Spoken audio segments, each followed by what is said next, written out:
Wait, you're at work? Yeah. Okay, guys, here we are. It's your main one here, Double H, Half Hope. Um, I think we need to just accept that Italy are a threat because everybody talks about Belgium. Belgium, what can Belgium do? Belgium can do this, they can do that. But all in all, Italy are a threat. Obviously, we'll get to Spain as well, who obviously have now moved past that very stupid tic-tac-toe system that they were playing. But I think we've just got to be real, man. As in, these Italy, that's is the most professional performance I have seen of these Euros so far. That was what you call old school professional back in the day performance. But let's first deal with Spain, man. For me, the beauty about what Spain did is that this is a new Spain. It's a new Spain, and it's now a much more attacking Spain, and they look good. Because first of all, Czech Republic, those guys, I mean, they ain't going nowhere. They were pretty. They had zero attack, zero threats. And for Spain, you look at how they did their combinations, their passes, the chances that they created. They are looking good. So, and it's no longer of this whole tic tac toe. Let's pass for the same of passing crap that we got cursed with for all those years. These guys are actually now a lot more attacking. And if they play like this, and obviously they'll obviously improve because this is the first game. If they play like they did, these guys can really they have a chance of doing it, of winning these Euros. They definitely have a chance. So you have to put them at least in the conversation. Um. So yeah, I mean, I'm really okay. I mean, so who saw the Spain game and what were your thoughts on it? I don't so, Oh, you didn't see the Spain game. but I Oh, know here. that they stopped at the magnificent performance. Oh, okay, okay. So I mean, America, did you see the Spain game or? I only saw the highlights. I'm Yeah. not gonna lie. Okay. But I mean, I noticed that they had like what 75% possession or something. So No, no, and Czech Republic. There. I mean, I already knew this before coming into the Czech Republic. The very fact that they've chosen that Rosicky is in the team, that's an issue. How the hell? Because Rosicky has is now. They said he's now the youngest ever player to play for the Czech and the oldest ever player to ever play for Czech Republic. So a guy that's old who has many injuries, how is he even in the team? So when you have that, then you know that Czech Republic cannot be a team taken seriously. So you have to look at Spain's performance, take it with a grain of salt because who they're playing. But I like what they're doing with their did football. Iniesta, did Iniesta show you what you thought he'd show you? Look, man, Iniesta is Iniesta, and he came up with he was the one with the assist, very Yeah, yeah, silky I saw cross, that. as in he was the one that gave the assist to PK in the end. So, and I think everyone looked. I think him and David Silva, they looked really good because they were pretty much just running the game rapid. But I think David Silva especially was really He, here's what. my opinion on the Euros. I think I said this before the Euros began. In general, I think this Euros will be the one who win. The manager will be key to deciding if their team, because I think it's more tactical. Because a lot of teams are just like we saw Belgium today. The manager had no idea. He didn't even start with the Oh no no he no no didn't no! Oh, start no, with trust the me, trust me. Tottenham No, we'll get defense. we'll get to that. Trust me, because we'll get to that. But very quickly, I mean, as for Sweden, I'm sorry. I mean, Ibrahimovic just doesn't have enough help. So those guys, I don't think they'll even get past the groups. You know, because I look at those players that are surrounding Ibrahimovic. Doesn't look too great. It doesn't look too great. As in, it just really it's so. I mean, I've it's a big fat no in that thing. But I think the main thing that I got from this thing was remember when people said Italy, the squad, what can they do? Italy put on a tactical clinic on Belgium. That was a tactical clinic. And what Italy did was that they reminded people that don't sleep on us. Don't sleep on us. Sleep on us at your peril. Because as which what Jujuman was saying, Conte tactically destroyed Vilmos. Because Belgium had their chances, but the defense of Italy, man, my God, that defense was off the chain. So it's the continuity that they have. That back three and the goalkeeper. I mean, they've been playing with each other for what, at least 5 seasons. Yeah, but also as well, it's like you've also got to give Conte. Because remember, Prandelli had these same players, but he didn't play this way. So with Conte, he's saying that. And with Conte, you know what the other thing he did? He because Barzagli was there and Damian was a natural. Damian was a natural centre back. So what he did is when the other ones because he literally played with 4 centre backs because Barzagli can play centre back but so what he did was when the one of the centre backs Chiellini or Bonucci got caught up front, he like Damian could play the center. Oh yeah. Revolving around. No. But for me, I think the key thing was that Conte showed people that it's going to be very hard to break those guys down. Okay. What? Do we think that Conte is a tactical genius, or do we think that Wilmots is just kind of a clown? Oh, the Belgium coach. No, but let's be real here. I wouldn't say Conte being a tactical genius. I'll just say he played the right tactics. But for me, that defense right there, I don't know many teams who will score more than 1 goal against that. No, Belgium, they came close. Belgium has some good chances, but what does Vilmont do? That defense was rock solid. So even if you put 3 attackers there, you put an extra man, that means you sacrifice the midfield, and it's sure that they know how to counter and they know how to break. True, but the problem is the Belgium coach is clueless. You know what he should have done? Barzagli and Chiellini, their touches are not that good. Should have pressured. They would have made 1 mistake or 2. He just let the guys pick out passes. I think even if he doesn't have the players to pressure, or at least he doesn't start the players that you would want to pressure. De Bruyne's not going to pressure. Hazard's not going to give you much pressure. Neither is Lukaku. And those are maybe your 3 best attacking players. So you can't really play a high pressing game with those guys. It's very against a team that know how to use the ball as smartly as Italy. All Barzagli and Chiellini would have to do is just find Bonucci, and he was spraying passes. He was brilliant. That assist was gorgeous. I mean. So was it Bonucci who did the pass? Yes. Yeah. Man, because I was saying to the guy I was watching with in the pub that, man, who did that pass? That was an absolutely incredible pass. He's almost like Pirlo in the sense. Hey, Mario Polizio, easy. No. What? I mean, if Belgium weren't going to press the ball at the back, then you're giving. He's not the best ball playing center back in the tournament. I'd say Mats Hummels is probably that. Yes, sir. But Bonucci is close. And if you're not going to pressure him and you're going to give him all the time in the world to find passes, he'll pick you apart. No, but for me, I don't think that was the reason why Belgium lost. It wasn't based off them not pressing Bonucci. My thing was that, first of all, are Belgium really that good? In my opinion, I don't think Eden Hazard is that great. Yeah, I don't they have. They have resources. Wait, let's hear one at a time. I'm going to go to Omoyeko, then Vamos. Omoyeko. No, I didn't say anything. That was Vamos. Oh, okay. Vamos, hit me. No, I just say that Hazard take too much the ball. He doesn't play too quickly. For make passes.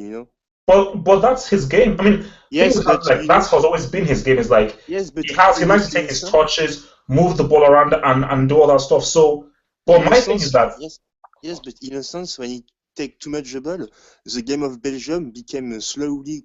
So he need to play more quicker. I think. But I think, Vamos, the issue is that when you're playing against such a tough defense and they're giving you no space, you need a pointsman to get hold of the ball and say, okay, let's assess the situation That and needs see to be what's around. De Because Bruyne. I think what Belgium were missing was like an Iniesta, someone who can get the ball in the middle and be like, okay, guys, this defense is tough. Let me just hold the ball and let's just try and pick a You pass. know, Do they and have you that know player what? though? I don't think they have any player like that. Maybe the No, they closest Yes, don't. they do. is Yes, they do. Dembele. They don't. Dembele, maybe. Dutchman, they don't. Who? Carrasco was Oh, on the he's a bench. winger. He's a winger, man. He's You're, not. you're comparing Carrasco to Iniesta? Are you crazy? Carrasco is a Dembele. dribbler. He's not like Iniesta. Of course not.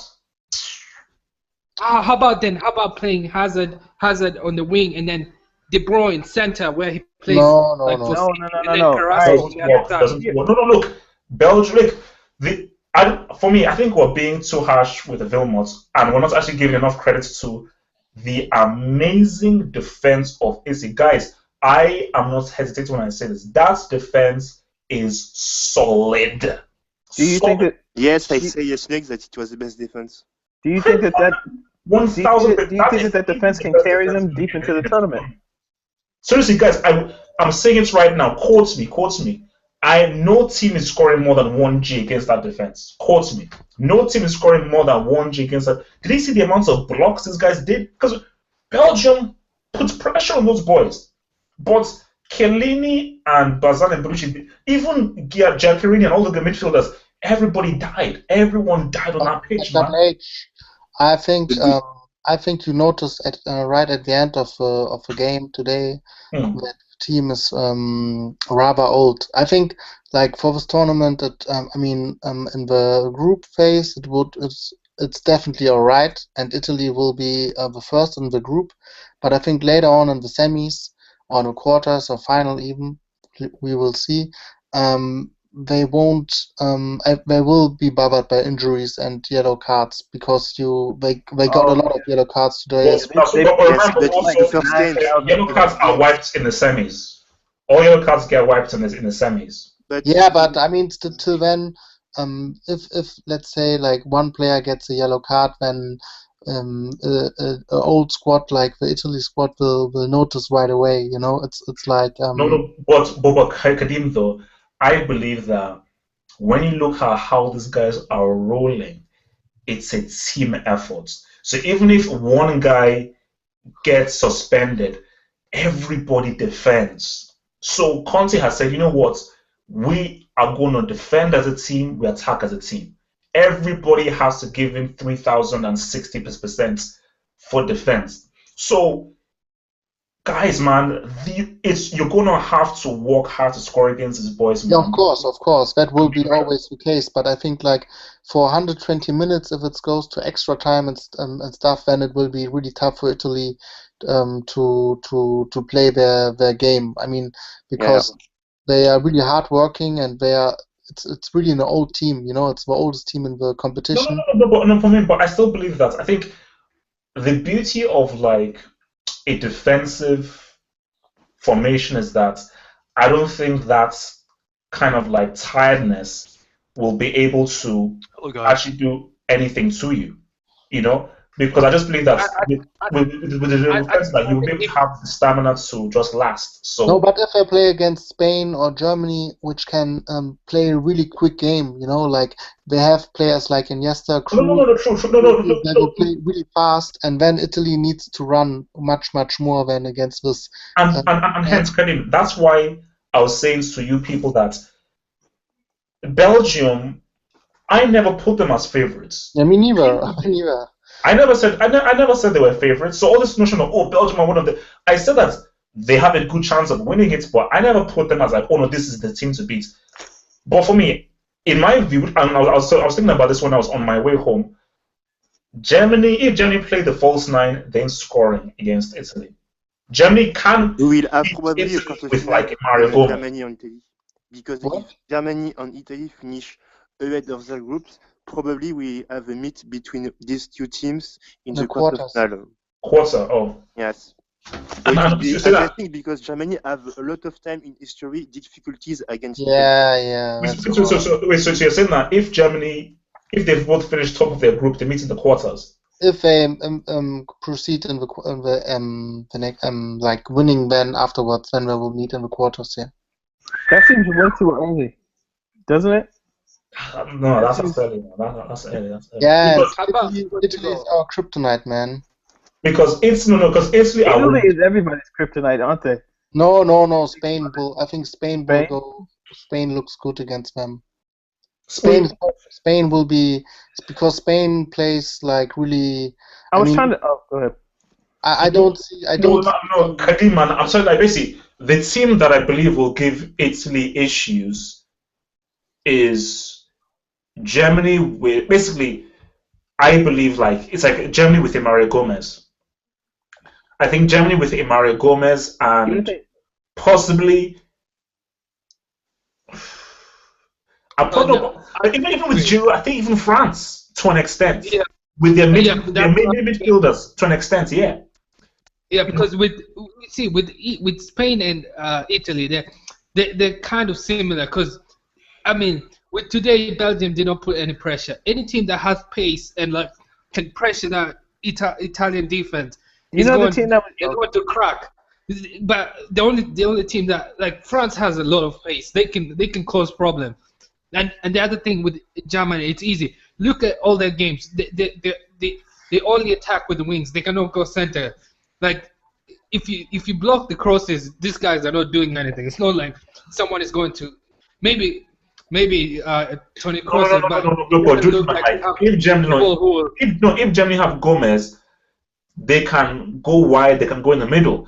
And Gomez, because then look, Lukaku, he's a pretty good striker.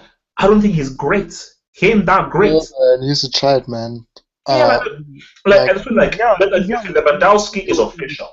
Lewandowski is like an official striker. So, but look at what Northern Ireland did to Lewandowski. So it's like.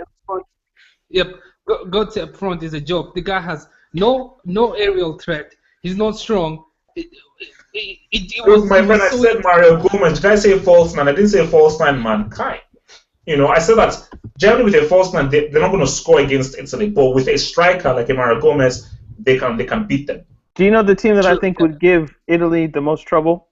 I think Portugal could. If every team in the tournament, I think Portugal could give them the most trouble. If you look at Quaresma, Nani, and Ronaldo, if you play that front three, they're all dribblers, they're all creative, and they have the technical ability to interchange with each other. So I think that is...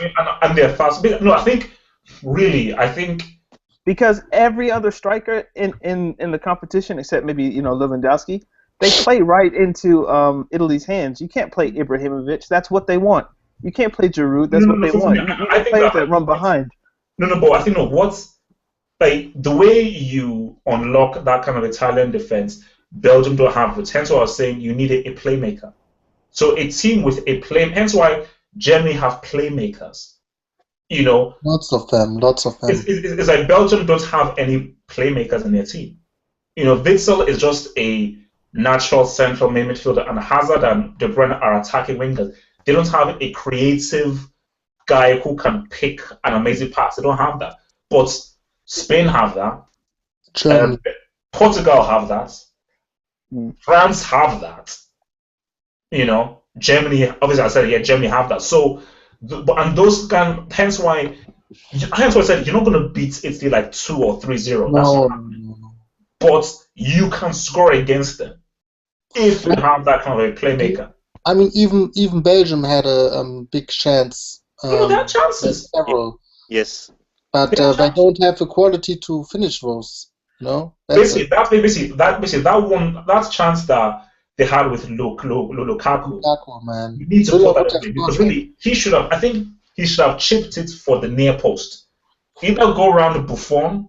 But Buffon was actually standing up. He didn't really go to the ground, but he should have really waited for Buffon to go to the ground and actually chip it for the near post. He chipped it to the far post, which is always difficult to do. If he chipped it for the near post, he scores. So that was a golden opportunity. Like, look, I'm preaching about Italy's defense, man, but Belgium had a lot of good chances, and they really Italy had to really defend and do some last ditch defense. It wasn't like what's it called in the second half? They had like about I think 5 shots on goal, 6 shots on goal. So I know basically that was the best match of the tournament so far. Easily the You have to best. think though, Courtois saved at least 3 shots that should have gone in. I'd say 1 or 2. I'd say the one in the second half from The Immobile. Pella or the Actually, no, sorry, the one from there was one from Pella that was like a low header that. Oh yeah, actually, okay, 2. Yeah. He saved 2 good ones. 2 good ones. 2. No, look, I think basically, I can't remember who said it, but if you have a very good defense and you don't concede, that is a good foundation to win a tournament. Yes, it's me that said that yesterday. Oh yeah, sorry, Vamos, yeah. Because the thing is that if you don't concede, because you can get a free kick, a breakaway, a counter, and Italy, even if they don't have like an amazing player, they have effective players who know their role. Like Giaccherini, Peye, Ede, they just know what their roles are and they can execute when the time comes upon it. So it's like this was vintage. This was vintage Italy, really. I mean, we say this every. Are you in the barber shop? Are you in by the way. Hold on. Excuse me. Are you in the barber shop? No, because we're hearing a lot of echo. Does it sound like I'm in a barber shop? Yeah. No. Are you like in space or something? I thought you were in Mars. Basically, okay. Look, so what are we saying for tomorrow? Christina, hat-trick for our friend Cristiano tomorrow, Iceland. I pray not. Basically, look, as I said to everyone, man, anybody can win this Euro. Anybody apart from Portugal. That's all I want. Nobody scored 3 goals. I'll be more than happy that if anyone wins, just please not Cristiano and Portugal, please no. But nobody scored 3 goals yet, so I'm probably thinking like a 2-1 or 2-0. I'm saying 1-1. Iceland are going to make it hard for them. They're going to make it hard for them. But for me, I think that look, still the best team I've still seen so far is still Croatia, Germany, and Croatia, and I'm going to put Italy in that bracket as well. Because basically, what Italy did was that they showed you that that's a recipe for winning. Because you can look good and look entertaining, but Italy said this is how we're going to win matches. We know how to defend, we know how to counter, and we know how to create chances. And basically, the key is we know how to attack with 3 players. So we don't need to bomb 5. We know how to create chances with 3 players. Pass, boom, boom, boom, shot. Thank you. So there is a very clear, concise strategy that Conte has on the table. And for me, basically, Sweden, Ireland, I think Ireland will give them some problems though. Because Ireland, they have speed and they're very direct. So I think Ireland, remember, I know Ireland gave Germany issues as well. So I think can also Italy, because they're the better team, they'll probably have more of the ball. So I think that may be a tricky game. They'll beat Sweden. That's Sweden for me. I have a question. Which is the worst team you guys have seen in the tournament? Mine's Northern Ireland. Russia. That's my worst team. Russia. No. I mean, for me, Russia looked horrible, bro. Russia were absolutely hopeless. Basically, I think the only thing Russia may be remembered for in this Euros is their hooligans and their MMA fighters. That's it. Because as far as football goes, hence why England drawing. I was saying to my guy that I was watching the football with, I was saying that for England to draw that game, it's really bad because you were going up. So England can't even talk about we had a really good performance. Russia, because I think Russia are missing 2 of their best players, Zhakoyev and Zhekov, 2 really good players. And the guy, I think it was Zidane or something, their striker, horrible, absolutely horrible. I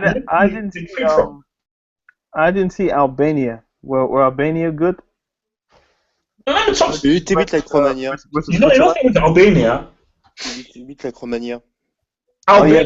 For me, Albania were better than Russia, because Albania, they went down to 10 men. 10 men. And these guys actually created some chances. Like, yes, obviously, they're not that great, but for me, they gave me more, especially with 10 men, than what Russia did. Russia, like, these guys, I mean, just like, even when they had the ball, like, there's no quality. Zero quality in the team. And on Northern Ireland, Poland completely, like, dominated the whole game. And from Northern Ireland, they're not sniffing anything from the Northern Ireland kind of did what you kind of expect, though. I don't think you expect much from a country like that. They had a tactic, which was a strategy. I mean, sit defensively, defend well, and do your things. But I think with Russia, it's more apparent to me because I know Russia as a nation. Remember, these guys got to the semis in 2008.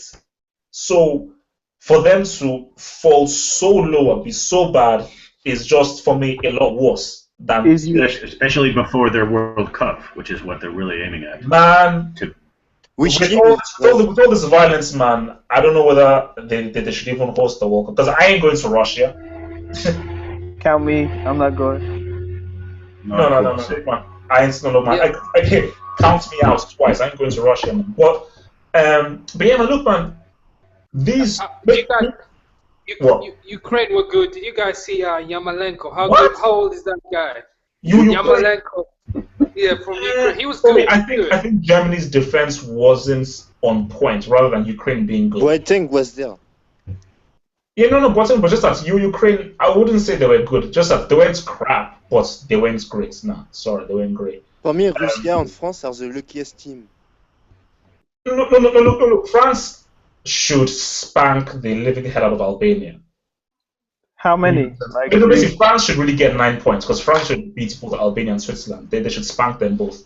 Yeah. Because both of those teams, sorry. But I think I think what has surprised me the most is that because with all these teams, I thought, oh my god, is this going to be good? Guys, man, this has. I mean, I think that it will slow down. It's a really good tournament. Yes, better than Copa America.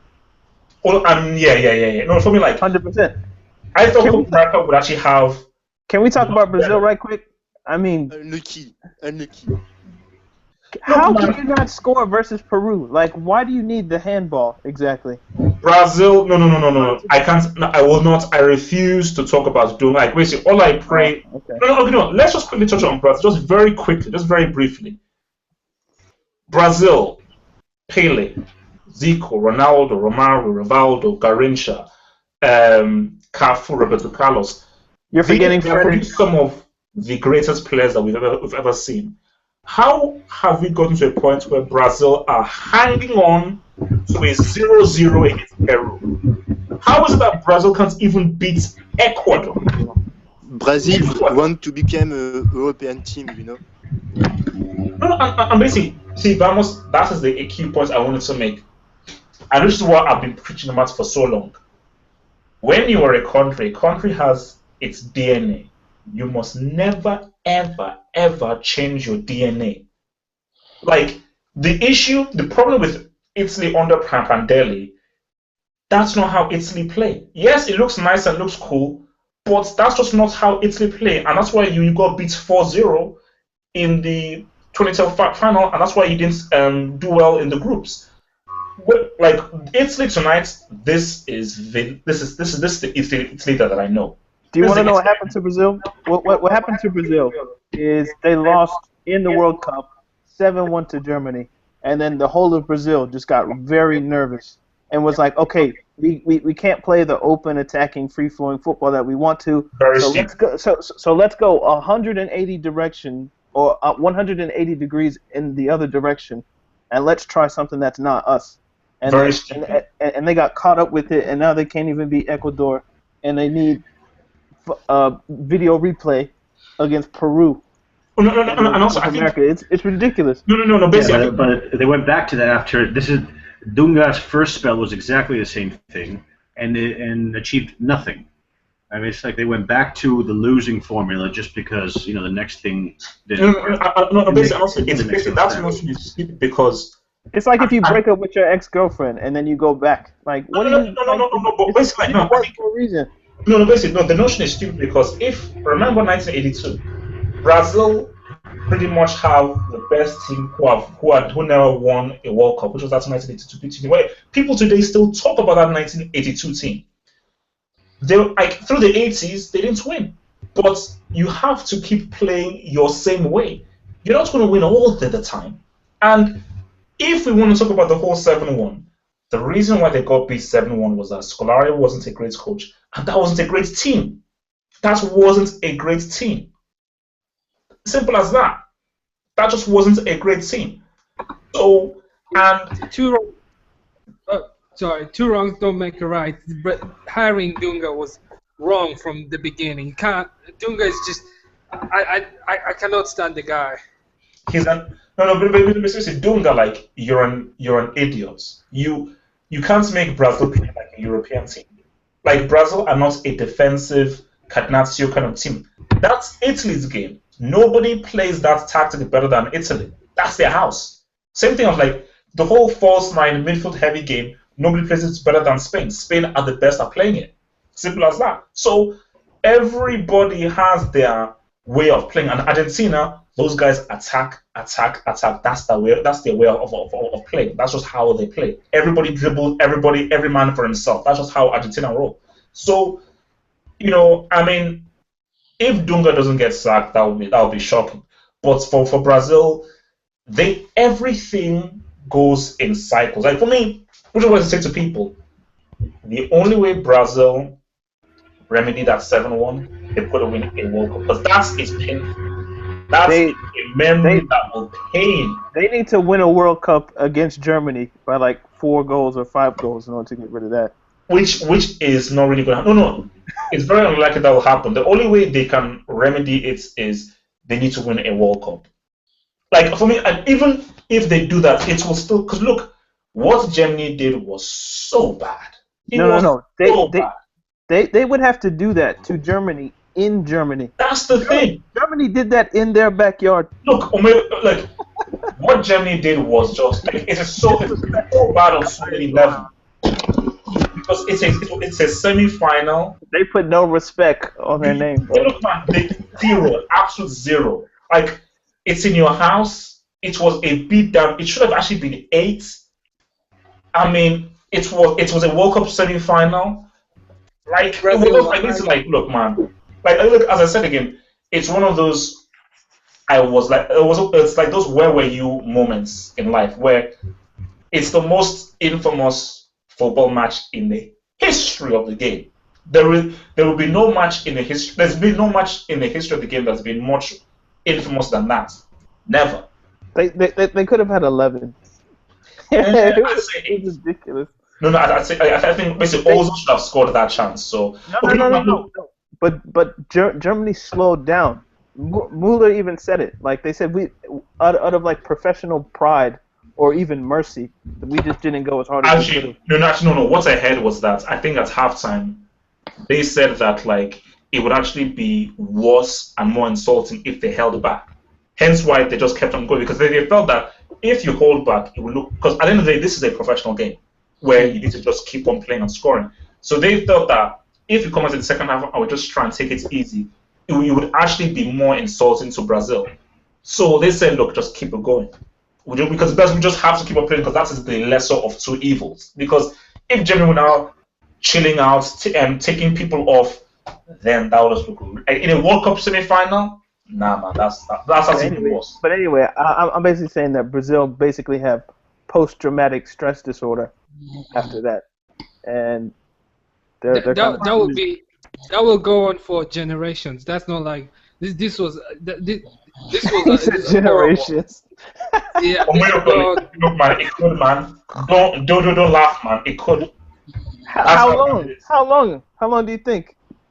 Until a new breed of Ronaldinho. You know how Moses? Do you remember in the Bible how Moses made the people walk around? No. But I think in all seriousness, I don't think that can ever be forgotten. You can soften the blow.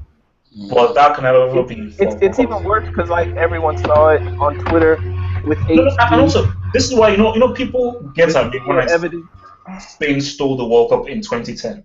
Like, people get at me, and the reason for this, and the reason why I say this is that Spain's football, that tiki-taka was complete and utter BS. Complete and utter BS. It was a cheat code.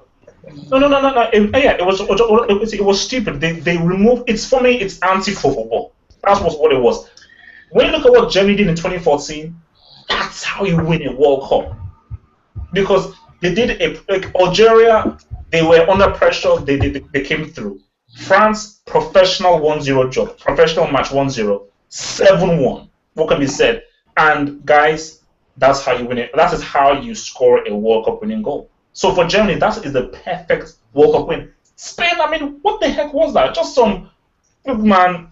That win was whack, man. I don't accept that win. Hell no. So that's just the biggest memory from the 2010 World Cup was the vuvuzelas.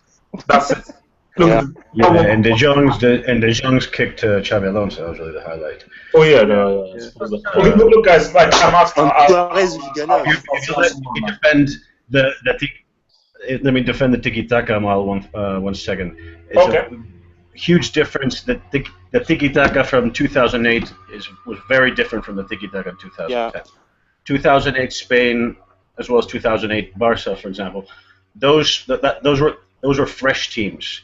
The teams were younger. They were hungrier. They hadn't won anything, and so it was a fast tiki-taka. It was a very vertical tiki-taka. It was tiki-taka, but there were 6, 7, 8, 9, 10 shots on goal at least per game. And by the time they got to 2010, they had won most of what they wanted to win, except for the World Cup, obviously. They were older. It was a different brand of tiki-taka. Same thing, Guardiola's last season, a lot of horizontal passes. That was not the original tiki-taka. If you go and watch 2008 Euro and watch Barca's Guardiola's first Champions League, it's a completely different match and much more exciting, much more vertical. And the fact of the matter is, people remain with the memory of that last period where it got kind of tiresome, where other teams really found out the cheat code per se, and so everybody was defending in the back, and people just found them out. Go back and watch Spain play that 2008 Euro, and it was immensely entertaining. Basically, what I'm saying is that how I've grown up playing football, doing football, and watching football, in my view, the main aim is to go forward and to always find ways of going forward. So yeah, sometimes you need to go sideways and go back, but your main overall aim is we're trying to go forward. I don't really understand the notion of you have a counter. Why are you passing sideways? Yeah, no, there's no counter. But there is no counter. Barca would never counter, though. I mean, nine times out of 10, the teams would park the bus against Barcelona and Spain. Oh no! There were hardly ever any counter opportunities for them. That's yes. The downside of tiki-taka was Barcelona never when they had opportunities to counter, they just went and then stood with the ball and then started just passing. If there was a true countering opportunity, they would counter. They would not. If they had an empty field in front of them, they'd go forward. They would say, "No, let's wait." Let's look at the football I saw Spain play. I don't know about Barcelona. The football I saw Spain play from 2008 to 2010. I'm telling you, 2008, 2010, completely different football. Oh, no. Look, the only time where I thought it was good was their performance in the 2012 final. Because in that 2012 final, that was a quality performance. But when I saw, I remember, I think it was Spain-Italy in 2008, I was like, what is this crap? Literally, Italy just defended with their eyes. Just like Italy had no attack, but Italy defended it with their eyes closed. I was like, guys, someone take a damn shot. Run with the damn ball. Just pass. I'm like, man, this is not football, man. It's not football. Yeah, but then watch the game against Russia, for example. That was football. That was fantastic football. Yeah. Okay, look, guys, man. I'm out, man. Peace, guys. Peace.